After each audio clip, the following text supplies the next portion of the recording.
قبلہ دی مدد کعبہ ایمان مدد قبلہ دی مدد کعبہ ایمان مدد کہ غوث کو وادی جیلان کہا جاتا ہے، غوث کو وادی جیلان کہا جاتا ہے، خواجہ کو اتنا سلطان کہا جاتا ہے کہ غوث کو وادی جیلان کہا جاتا ہے، خواجہ کو اتنا سلطان کہا جاتا ہے کہ چند لمحوں میں جو لکھ دے گا دولت المکی، چند لمحوں میں جو لکھ دے گا دولت المکی، بس اسی کو پیار سے احمد رضا خان کہا جاتا ہے،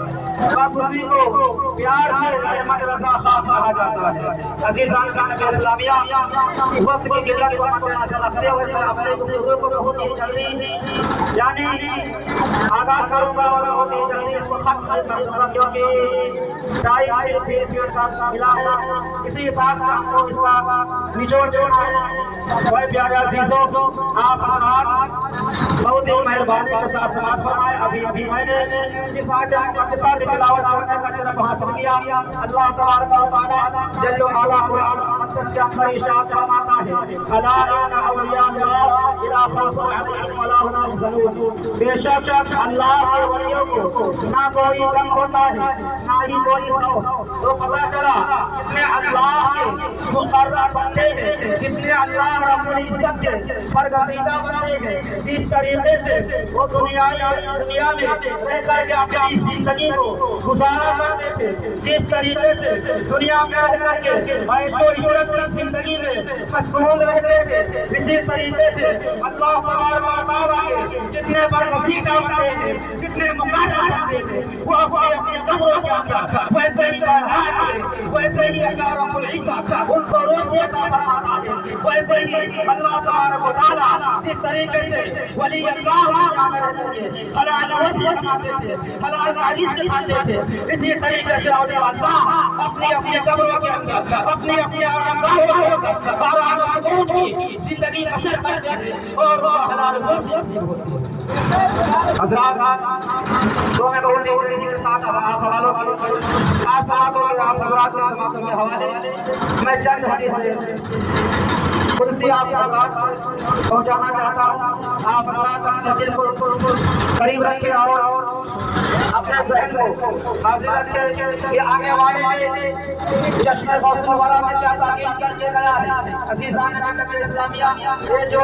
اسٹیج سجایا گیا ہے، اس محفل کو سجایا گیا ہے، یہ سرکار غوث اعظم رضی اللہ تعالیٰ کی ولادت با شہادت کی خوشی میں اس کو رچایا گیا ہے اور اس کو پسایا گیا ہے۔ آخرکار یہ کیا ہے، کچھ لوگ اس سے فتوے نکالتے ہیں، تو اے میرے عزیزوں، کیونکہ ہم اس کا جو آغاز کرتے ہیں وہ قرآن و حدیث کے حوالے سے کرتے ہیں، کوئی بناوٹی قصہ نہیں ہے، کوئی بناوٹی نہیں ہے، بلکہ ہم اس کا جو آغاز کرتے ہیں جشن غوث الورا مناتے ہیں۔ یہ سرکار غوث اعظم کیا ہے، سرکار غوث اعظم کہاں کے رہنے والے ہیں؟ کچھ حضرات کو یعنی کچھ ہمارے معاشرے میں ہمارے جو ہم سے جڑے ہوئے ہیں ان کے سمجھ میں یہ نہیں آتا ہے کہ سرکار غوث اعظم ہے کیا۔ میں آپ کو بتانا چاہتا ہوں کہ سرکار غوث اعظم خود ہستی کا نام ہے، سرکار غوث اعظم رضی اللہ تعالیٰ عنہ ہے تو مادر ذات والی ہے، تو آپ اللہ تبارک و تعالیٰ کی یعنی سب سے شہید ولی ہے، سب سے ولیوں میں آپ کا مرتبہ بلند ہے، سب سے معتبر ہے،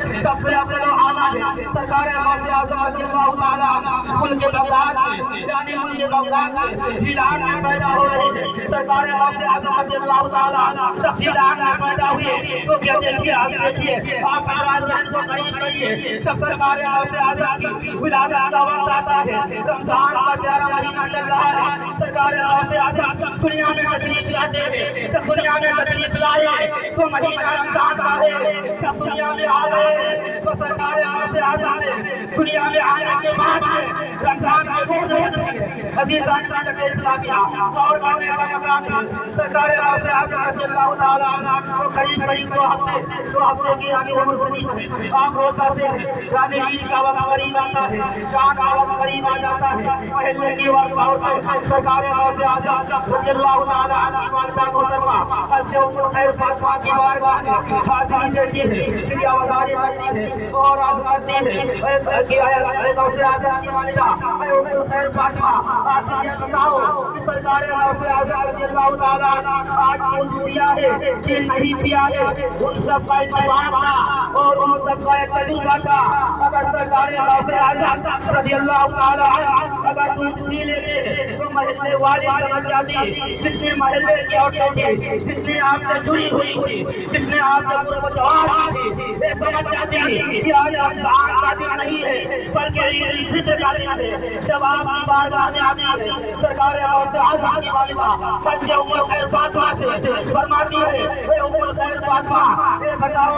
کہ آج روزہ ہے یا عید کا دن ہے سرکار غوث اعظم رضی اللہ تعالیٰ عنہ کی والدہ یعنی آپ کی ماں حضرت ام خیر فاطمہ فرماتی ہے اے محلے والے عورتوں ٹھہر جاؤ ابھی میں آپ کو ڈسائڈ کر کے بتاتا ہوں آپ کو پکا پتہ بتاتا ہوں کہ آج رمضان ہے یا عید کا دن ہے محلے والی عورتیں آپ کے آنگن میں جمع ہے سرکار غوث اعظم رضی اللہ تعالیٰ عنہ کی ماں حضرت ام خیر فاطمہ رضی اللہ تعالیٰ عنہ سرکار غوث اعظم کو بلاتی ہے اور اپنے دائیں بندہ سرکار غوث اعظم کے منہ سے لگاتی ہے اگر سرکار غوث اعظم کا پیر لیتے ہیں پھر آپ لگاتی ہے پھر پیر لیتے ہیں یعنی تیسری بار سے جب لگایا تو سرکار غوث اعظم نے اپنے منہ کو اپنے ماں کے کان سے پیر لیتے ہیں غیب سے آواز آتی ہے اے ام خیر فاطمہ کہ بچے کو پریشان نہ کرو کیونکہ یہ بلی ہے مادر ذات بلی ہے مادر ذات کا مطلب ہوتا ہے کہ ماں کے شکم سے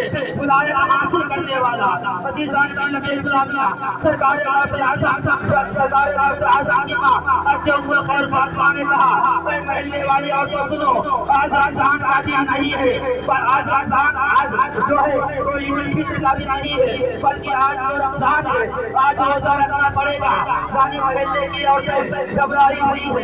یعنی اس کشمکش میں ڈوبی ہوئی ہے آخر آپ کو پتہ کیسے چلا تو حضرت ام خیر فاطمہ فرماتی ہے اے محلے والوں میں اس لیے آپ کے سامنے اس مسئلے کو حل کر دیا اگر رمضان ہوتا تو میرا بیٹا دودھ نہیں پیتا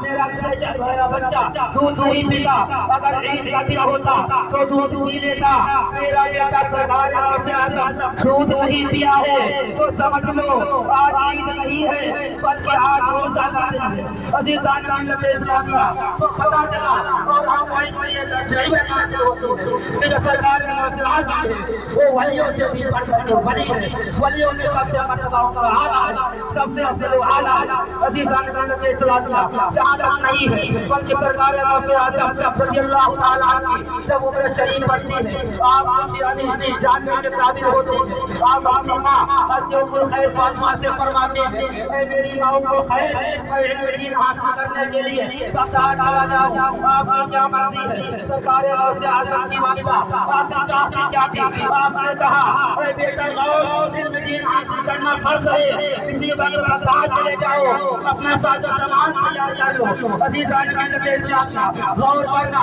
اس لیے ہم سرکار غوث اعظم کے نام سے شاعری بناتے ہیں ان کے نام سے جلسے وغیرہ انہیں دن کرتے ہیں ان کی محفلیں سجاتے ہیں تو ہم کسی بناوٹی قصہ نہیں کرتے بلکہ حقیقت میں سرکار غوث اعظم یعنی ان سے جو جڑے ہوئے ہیں ان کے نقش قدم سے جتنے بھی اولیاء کاملین ہیں ہم ان کی سنتوں پر عمل کرتے ہیں تو سرکار غوث اعظم علم دین حاصل کرنے کے لیے بغداد جانے لگے تو آپ کی ماں حضرت ام خیر فاطمہ فرماتی ہے کہ اے بیٹا آپ کے والد محترم سے حضرت علاقوں میں کے حصے میں کچھ ادبیہ آئی تھی جانے ادبیہ تھی تو سرکار غوث اعظم والد محترم کے حصے میں تھی یعنی اس طریقے سے انسان کا مال مانتا ہے اسی طریقے سے سرکار غوث اعظم